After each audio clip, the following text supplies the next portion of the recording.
بہن کہنے لگی تم ناپاک ہو، جاؤ پہلے غسل کرو۔ آپ نے غسل کیا۔ حضرت عمر پڑھنا جانتے تھے، اس لیے آپ نے سورۃ طٰہٰ کی تلاوت کی۔ تلاوت کے بعد کہنے لگے محمد کہاں ہیں؟ میں ان سے ملنا چاہتا ہوں۔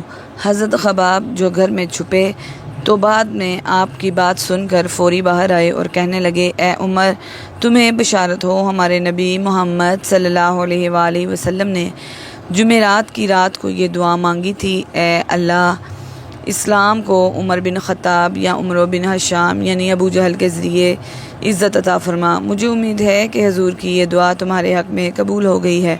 اس وقت حضور اس گھر میں تھے جو صفا پہاڑ کے دامن میں تھا۔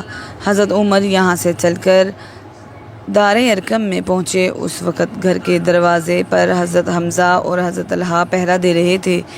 جب حضرت حمزہ نے عمر آتے دیکھا تو کہنے لگے اگر تو یہ بھلائی کے ارادے سے ہے تو مسلمان ہو کر جائے گا، اور اگر اس کا ارادہ نبی کو تکلیف دینے کا ہے تو قسم خدا کی آج عمر قتل ہو جائے گا۔ اس وقت حضرت محمد صلی اللہ علیہ وآلہ وسلم گھر کے اندر تھے اور آپ پر وحی نازل ہو رہی تھی۔ چنانچہ وحی کے بعد حضور اکرم صلی اللہ علیہ وآلہ وسلم باہر حضرت عمر کے پاس آئے اور ان کے گریبان اور تلوار کے پرتلے کو پکڑا کر فرمایا کیا تم باز نہیں آنے والے؟ پھر فرمایا اے عمر، کیا تم اسی کا انتظار کر رہے ہو کہ اللہ تم پر وہی ذلت اور سزا نازل کر دے جو اس نے ولید بن مغیرہ پر نازل کی تھی؟ اس کے بعد حضور صلی اللہ علیہ وآلہ وسلم نے اللہ سے دعا مانگی، اے اللہ عمر بن خطاب ہے، اے اللہ عمر بن خطاب کے ذریعے دین کو عزت عطا فرما۔ حضرت عمر فوری کہنے لگے میں گواہی دیتا ہوں کہ اللہ ایک ہے اور آپ اس کے نبی ہیں۔ اسلام قبول کرنے کے بعد حضور سے کہنے لگے یا رسول اللہ، آپ یہاں چھپ کر نہیں بلکہ آج سے مسجد حرام میں کھلے عام عبادت کرنے چلیں۔ جب اللہ تعالیٰ نے ان کا سینہ اسلام کے لیے کھول دیا تو وہ پوچھنے لگے قریش میں کون سا شخص بات پھیلانے اور ڈنڈورا پیٹنے میں سب سے تیز ہے؟ کہا گیا جبیل بن معمر جمعی۔ حضرت عمر رضی اللہ تعالیٰ عنہ اس کے پاس گئے اور اسے اپنے اسلام کے بارے میں بتایا۔ جمیل نے کعبہ کی طرف دوڑ لگا دی اور لوگوں میں پہنچ کر بلند آواز سے چلایا او لوگوں، عمر بھی بے دین ہو گیا۔ حضرت عمر رضی اللہ تعالیٰ عنہ بھی پیچھے پیچھے آ رہے تھے۔ کہنے لگے یہ جھوٹ بولتا ہے، میں تو مسلمان ہوا ہوں۔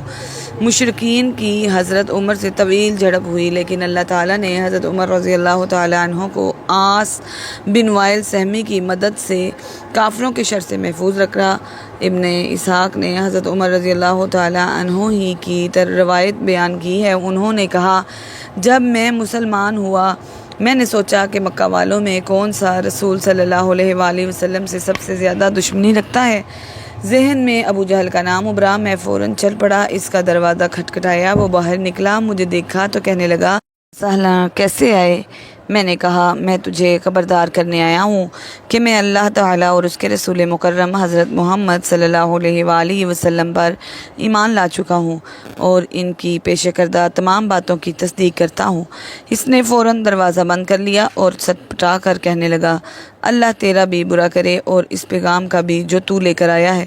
حضرت ابن مسعود رضی اللہ تعالی عنہ کا بیان ہے کہ حضرت عمر رضی اللہ تعالی عنہ کا اسلام ایک فتح تھی، ان کی ہجرت مدد و نصرت تھی۔ ان کے اسلام لانے سے پہلے ہم کعبہ کے پاس نماز پڑھنے کا تصور بھی نہیں کر سکتے تھے۔ جب وہ مسلمان ہوئے تو انہوں نے مشرکین سے زبردست مقابلہ کیا، کعبہ کے پاس نماز پڑھی اور ہم نے بھی ان کے ساتھ مل کر نماز پڑھی۔ حضرت صہیب رومی رضی اللہ تعالیٰ عنہ سے روایت ہے، انہوں نے کہا جب حضرت عمر رضی اللہ تعالیٰ عنہ اسلام لائے، اسلام پردے سے باہر نکل آیا۔ حضرت عمر رضی اللہ تعالیٰ عنہ نے اعلانیہ اسلام کی دعوت دینی شروع کی۔ ہم بیت اللہ کے گرد حلقہ باندھ کر بیٹھنے لگے، بیت اللہ کا طواف کرنے لگے، ظلم و ستم کرنے والوں سے بدلہ لینے لگے اور ترکی بترکی جواب دینے لگے۔ ابن سعد نے محمد بن عبید کی حدیث بیان کی ہے، مجھے بخوبی یاد ہے ایک وقت تھا جب ہم بیت اللہ کے پاس نماز پڑھنے کی ہمت بھی نہیں کر سکتے تھے۔ جب حضرت عمر رضی اللہ تعالیٰ عنہ اسلام لائے، انہوں نے کافروں سے خوب لڑائی کی، حتیٰ کہ انہیں ہمیں روکنے کی ہمت نہ رہی۔ تب ہم بیت اللہ کے پاس نماز پڑھنے لگے۔